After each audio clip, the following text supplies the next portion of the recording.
Assalamualaikum warahmatullahi wabarakatuh. Saudara-saudariku, semoga video ini menemui kita semua dalam keadaan yang sehat, giat dan semangat untuk menunaikan ibadah, dan selalu optimis untuk menjadi pribadi yang lebih baik sampai kita berpulang kepada Allah Subhanahu wa Ta'ala. Inna anzalnahu fi Lailatul Qadar. Wa ma adraka ma Lailatul Qadar. Lailatul Qadri khairum min alfi syahr. Ini adalah ayat yang menunjukkan keutamaan Al-Quran yang merubah setiap keadaan menjadi lebih baik. Al-Quran turun di satu malam, malamnya berubah penuh pahala. Al-Quran turun lewat malaikat Jibril, malaikatnya berubah jadi Sayyidul Malaikah, pemimpin para malaikat. Al-Quran diturunkan melalui Rasulullah SAW, beliau menjadi Sayyidul Anbiya wal Mursalin. Al-Quran turun di Mekah, Mekahnya mubarakah. Al-Quran turun di Madinah, Madinahnya munawwarah. Maka tidak ada tempat yang di dalamnya dibacakan, ditilawahi, dan diamalkan Al-Quran kecuali tempatnya berkah dalam kebaikan. Jadi bila tadi kita berkata, amin, tempat ini berkah, maka hidupkan salah satunya dengan cahaya Al-Quran, baik itu digunakan dalam salat ataupun dalam aktivitas kebaikan kehidupan kita. Hadirin sekalian, tolong bedakan ada muharram, ada haram, ada al-muharram, ada muhrim, ada ihram. Beda. Muharram, segala yang diharamkan. Mencuri muharram, menipu muharram, mencela, merendahkan orang itu muharram. Segala yang diharamkan, yang dilarang itu disebut dengan muharram. Hukumnya disebut dengan haram.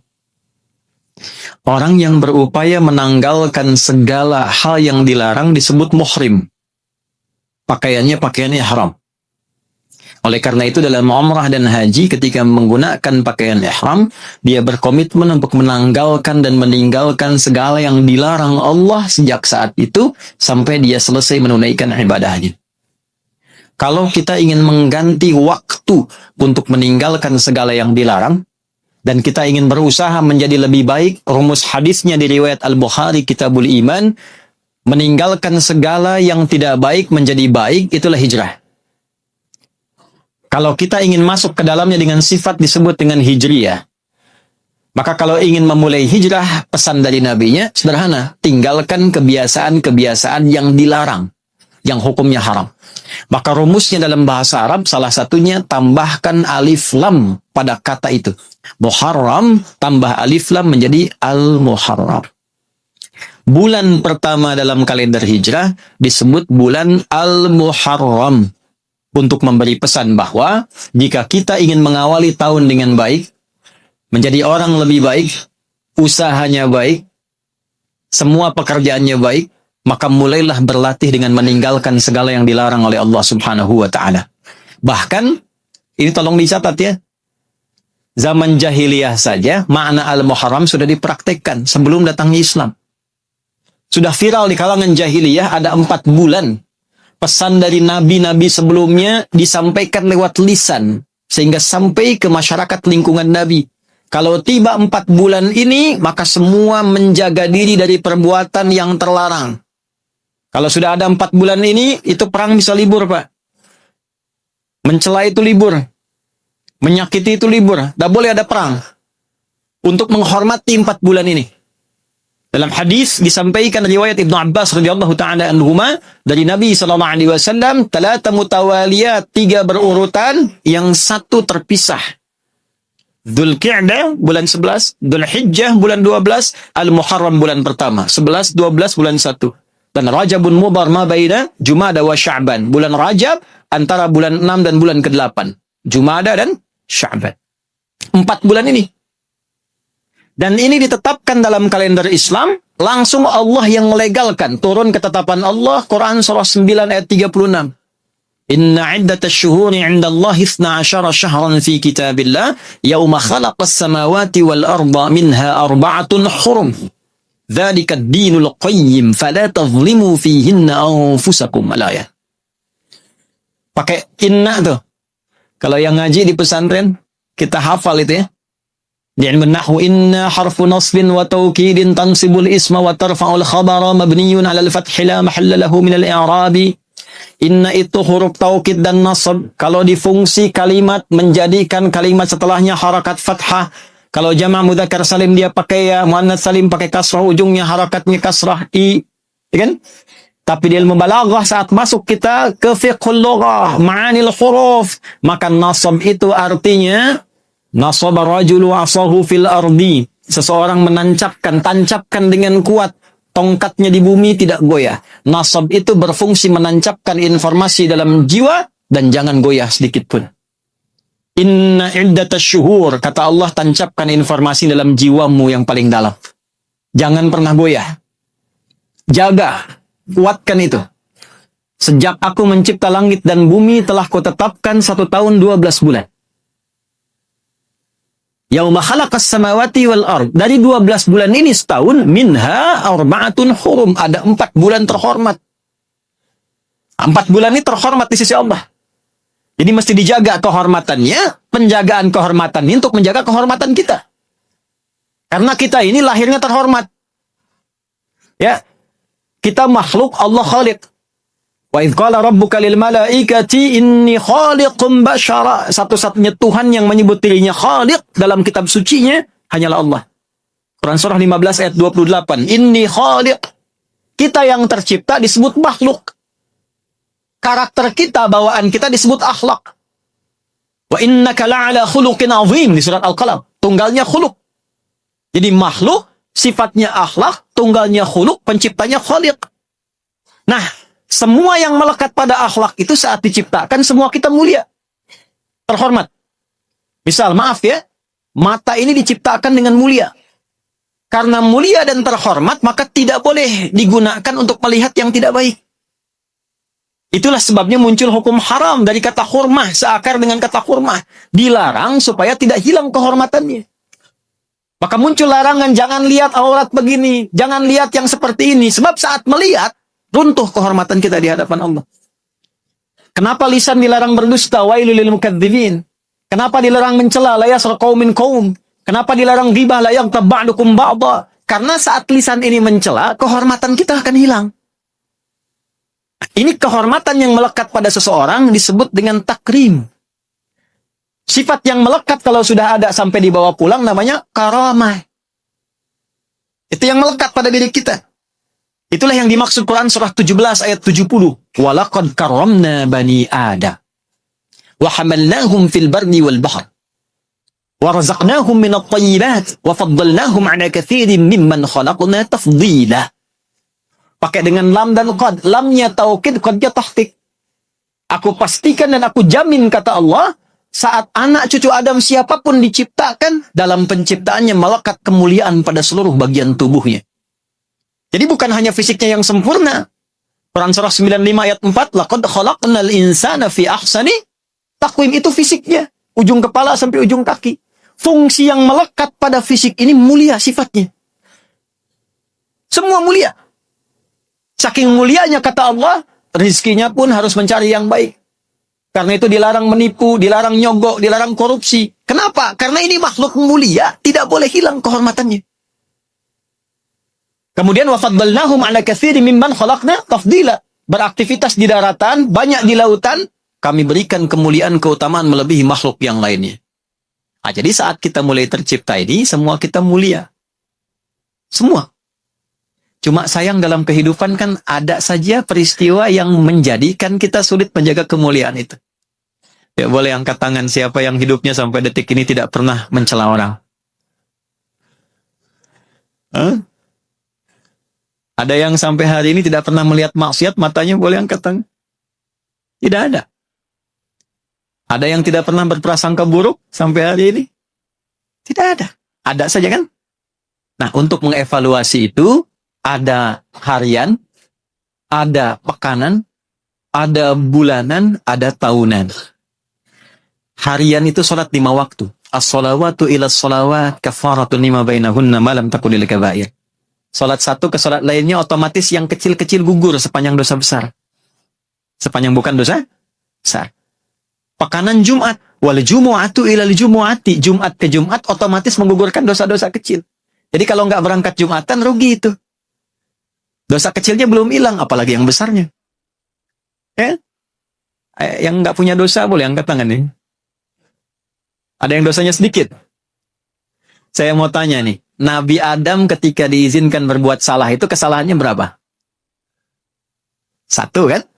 Makan buah larangan kan? Coba, Nabi Adam, bapak moyang kita, salahnya 1, keluar dari surga. Antum salah banyak, pengen masuk. Bayang ya? Nah, tapi memang karena Allah Rahman dan Rahim, dan Nabi kita itu begitu rohama sifatnya, sehingga kalimat Rahman dan Rahim ini menjadikan semua umatnya Nabi Muhammad khususnya tidak boleh pulang kepada Allah kecuali diberikan jalan untuk membersihkan dirinya dari dosa. Itulah indahnya. Karena itulah Nabi selalu meminta kepada kita setiap pekerjaan sertakan kalimat Rahman dan Rahim ini. Kullu amrin dzibalin la yubda fihi bismillahirrahmanirrahim fahuwa abtar. Makan bismillahirrahmanirrahim. Menulis bismillahirrahmanirrahim. Makan, minum bismillahirrahmanirrahim. Berpakaian. Itu kalau nggak dibaca akan hilang keberkahan itu. Di antara keberkahan itu menjaga kita dari perbuatan maksiat. Ada orang korupsi pakai bismillahirrahmanirrahim. Minum bir, whisky pakai bismillah, kan nggak ada. Nah, kalimat bismillah itu berkahnya salah satunya menjaga seseorang dari perbuatan maksiat. Selain merubah pekerjaan bernilai pahala. Hasanah namanya. Nah, kita mengevaluasi, nanti ada pekanaan, ada bulanan. Dari tahunan sampai ketemu Ramadan, ada 4 bulan yang khusus, yaitu 3 terangkai, bulan 11, 12, dan bulan pertama. Dan sekarang termasuk di dalamnya masih bulan Al-Muharram. Jadi saya ingin mengingatkan bahwa, mohon izin untuk diri kami dan kita semua, jaga kehormatan bulan ini, dan tolong gunakan untuk melatih diri menjadi lebih baik. Itu fungsi bulan ini. Jadi kalau bisa sekarang masih pertengahan, besok misalnya latihan sepekan, jangan banyak-banyak dulu. Besok latihan mata dulu sepekan. Atau 3 hari saja dulu lah. Tidak boleh melihat yang haram-haram. Ya. Nanti setelah dari mata turun ke, oh jangan langsung ke hati. Ke mulut dulu. Mata langsung ke hati, turun ke lisan. Hari ke-4 sampai ke-6, lisannya jaga dari cakap yang tak baik. Mau marah? Diajak gibah? Tahan. Nanti kalau sudah nyambung sepekan ada gabungan mata dengan lisan. Lihat YouTube, mau lihat kajian yang nampak maksiat. Mata langsung berpaling, ghaddul basar. Qul lil mu'minina yaghuddu min absarihim. Palingkan. Nah, itu latihannya sudah betul. Lisannya istighfar, wasari'u ila maghfirah. Astagfirullah. Udah bisa istighfar. Walaupun awal-awal kadang lambat dulu tuh. Astagfirullah. Istighfar tapi masih dilihat tuh. Nah, ini bulan itu, bulan berlatih. Suami istri berlatih, anak berlatih doa untuk orang tua, berlatih mendoakan istri. Antum kalau keluar kerja, berapa kali mendoakan istri? Istri keluar berapa kali kemudian didoakan? Demikian sebaliknya. Nah, inilah bulan untuk merubah kita menjadi lebih baik. Kata Ibnu Abbas radhiyallahu taala anhuma, beliau turjumanil Quran, legasi penafsir Qurannya dari Nabi. Karena ini bulan mulia, bulan terhormat, maka orang yang sengaja berbuat maksiat di bulan ini, dosanya 2 kali lipat dibanding hari biasa. Ayat Muharram. Ya, nah kalau benar latihannya, maka berubahlah kita menjadi orang baik. Nah, itulah inti Islam. Jadi kalau orang sudah berislam itu pasti baik. Itu kalimat Qurannya begitu. Kalau orang sudah berislam, pasti lurus hidupnya, pasti baik jalannya. Jadi kalau Anda mengaku muslim, lisannya tidak baik, maka Islamnya dipertanyakan. Kalau mengaku muslim, maaf, kakinya melangkah pada yang tidak baik, Islamnya dipertanyakan. Itulah yang dimaksudkan Quran surah 9 ayat 36. Inna iddatash syuhuri 'indallahi 12 syahran fi kitabillah yauma khalaqas samawati wal arda minha arba'atun hurum. Perhatikan. Dzalikad dinul qayyim. Itulah ketentuan din yang lurus. Nah, jadi kalau din kita apa? Islam. Quran surah 3 ayat 19. Inna dina 'indallahil Islam. Seseorang yang mengatakan Islam namanya muslim. Jadi kalau orang itu muslim, agamanya Islam, dia mesti lurus hidupnya. Bicaranya lurus. pandangannya lurus pada kebenaran yang hak, yang hanif. Telinganya lurus mendengar yang baik-baik. Jangan zolimi bagian tubuh kita. Kata Allah begitu. Ini telinga diciptakan mendengar yang baik. Jangan zolimi telinga untuk mendengar yang tidak baik. Fala tazlimu fihinna anfusakum. Jangan berbuat zalim. Nah, inilah latihan kita, insya Allah masih ada 2 pekan ke depan. Jadi mudah-mudahan selama latihan ini kita dimuliakan oleh Allah, diberi kekuatan menjadi orang baik. Nah, sekarang amalannya, zikirnya apa? Nah, karena saya cuma diberi 10 menit setelah ini. Karena itu saya langsung sampaikan hadis dari Nabi saya.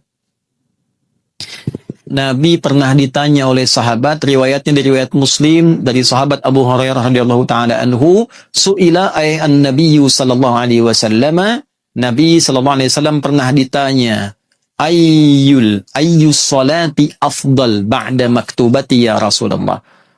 Ya Rasulullah, salat apa yang paling utama setelah salat yang 5 waktu? Wa ayyus siyami afdal ba'da syahri Ramadan, dan puasa apa yang utama setelah puasa Ramadan?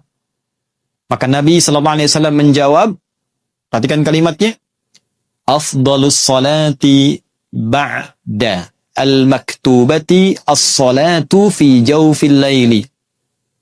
Salat yang paling istimewa setelah salat 5 waktu itu di hadapan Allah adalah salat malam, tahajud. Kata para ulama di tafsir hadisnya, kenapa jadi istimewa? Karena yang pertama, salat malam itu ditunaikan dalam keadaan sunyi, sehingga potensi riyanya berkurang. Kalau siang banyak yang lihat, belum datang jamaah Jumat, khusyuk sekali, biasa. Nanti datang lagi jamaah lebih banyak, tambah khusyuk. Karena yang lihat banyak. Bising, sentuhan ke hatinya sedikit. Salat malam, belum tentu orang lihat. Hubungan kita langsung dengan Allah, hati kita lebih tertata. Inna nasyi'atal laili hiya ashaddu wat'a wa aqwamu qila. Quran surah 73 ayat 6. Lebih menyentuh kepada jiwa. Nah, yang kedua, poin ini intinya. Ya Rasulullah, puasa apa yang paling utama setelah Ramadan? Kata Nabi, kalimatnya, siyamu syahrullahil muharram. Puasa yang ditunaikan di bulan Al-Muharram. Jadi amalannya, ijazahnya langsung dari Nabi, rumusnya, kalau ingin berubah jadi baik, melatih bagian tubuh kita dari kepala sampai kaki jadi baik, maka banyak-banyak puasa di bulan Al-Muharram ini. Tanggal 10 sudah lewat, 9, 11 sudah selesai, boleh besok puasa, boleh. Kalau ingin tunggu Senin supaya ingin memulai, boleh. Berhenti dulu Selasa, Rabu, Kamis puasa lagi, boleh. Besok ada Ayyamul Bid, kita mau puasa, boleh. Boleh perbanyak, Senin, Selasa puasa, Rabu istirahat, Kamis puasa, boleh. Mau puasa Daud tapi diniatkan di bulan Al-Muharram, boleh. Ingat, cuma puasa Daud ya, salat Daud tak ada. Subuh salat zuhur tidak, asar salat maghrib tidak, itu tak ada ya. Nah, puasa. Jadi kita perbanyak, tapi niatnya, ingat, niatnya puasa Al-Muharram untuk memperbaiki diri kita. Kenapa puasa? Karena puasa itu amalan paling singkat yang mengumpulkan banyak kebaikan. Taat dan menghindar maksiat. Orang kalau puasa jangankan sholat fardu, sholat sunnah dikejar. Orang kalau puasa yang tak baca Quran, dia bisa baca Quran. Orang tidak puasa, ada orang minta, belum tentu diberi. Kalau puasa, dicari-cari. Itulah hebatnya puasa. Puasa mencegah maksiat. Orang puasa itu, mohon maaf, semua perbuatan maksiat pasti ditahan. Walaupun motivasi awalnya takut batal puasa.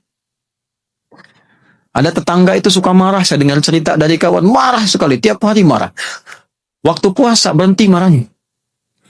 Buka pukul 6, 6 kurang seperempat, ada tetangga provokasi.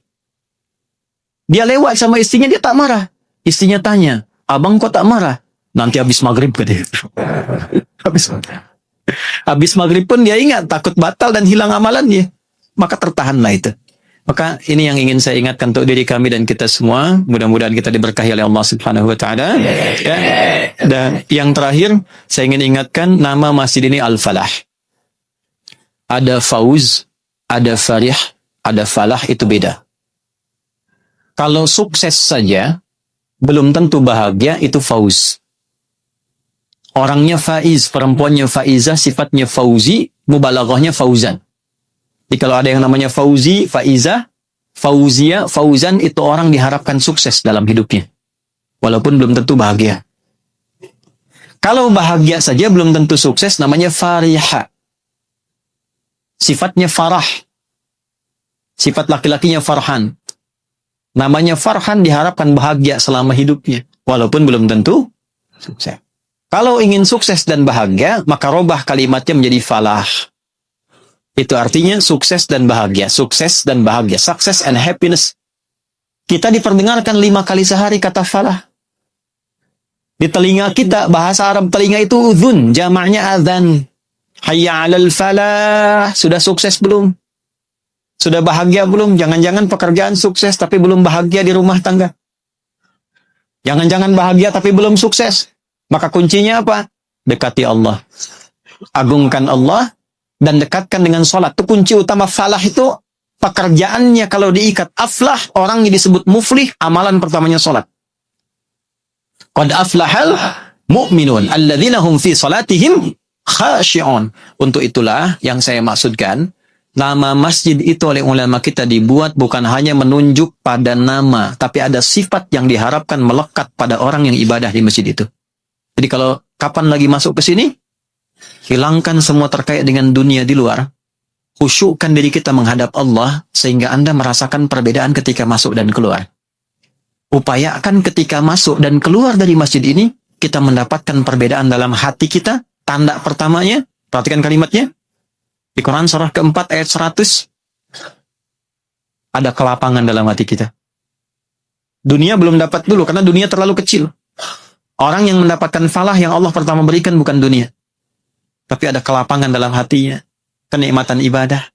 Kedekatan dengan Allah, berbahagialah kalau itu sudah dapat, baru dunia diberikan. Wa may yuhajir fi sabilillah yajid fil ardi maraghaman katsiran wasa'ah. Ketika hatinya sudah lapang, sudah bisa mengelola kehidupan, maka Allah berikan apapun yang bisa dia kelola, karena dia bisa berbuat lebih baik dan taat di hadapan Allah. Saya kira itu semoga bermanfaat, semoga kita diberkahi. ربنا تقبل منا إنك أنت السميع العليم وتب علينا إنك أنت التواب الرحيم وصلى الله على سيدنا محمد وعلى آله وصحبه أجمعين وآخر دعوانا الحمد لله رب العالمين السلام عليكم ورحمة الله وبركاته.